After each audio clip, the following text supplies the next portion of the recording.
Kasamang iprinosisyon ng canonically crowned image ng La Immaculada Concepcion de Batangan sa 42nd Intramuros Grand Marian Procession sa Maynila.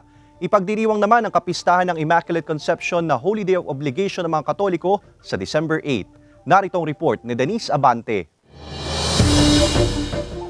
Bit-bit ang kani-kanilang mga dasal, pasasalamat at hiling. Mahigit 300 deboto mula sa Batangas ang dumayo nitong linggo sa Intramuros sa lungsod ng Maynila upang samahan at iprosesyon ang 155-year-old original and canonically crowned image ng La Immaculada Concepcion de Batangan ng Minor Basilica of the Immaculate Conception and Archdiocesan Shrine of Santo Niño ng Batangan. Ang birhen ang kinikilalang reyna ng lungsod ng Batangas. Kabilang ang imahen sa mahigit 50 canonically crowned images ng Birheng Maria mula sa iba't ibang parte ng bansa na nakiisa sa 42nd Intramuros Grand Marian Procession o ang IGMP. Ito ang kauna-unahang pagkakataon na kasamang naiprosesyon sa IGMP ang imahen. Samantala, kasama ring iprinosesyon ang imahen ng Santo Niño ng Batangan upang bigyang diin ang debosyon at paniniwala ng mga debotong Batanggenyo na kapag nagdarasal hindi pwedeng naiiwan ang isa, na nangangahulugang kapag nagdasal sa La Immaculada Concepcion de Batangan, nagdarasal din sa Santo Niño ng Batangan. Bukod sa banda o musiko na tumutugtog sa prosesyon,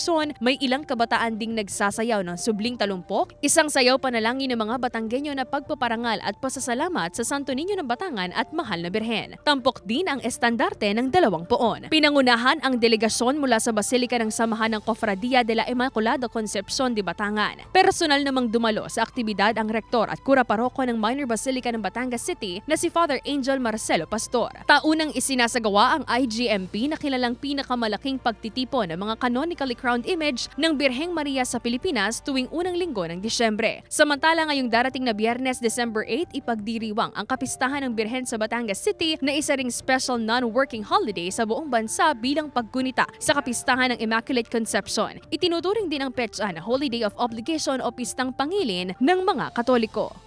Denise Abante, Balitang Southern, Tagalog.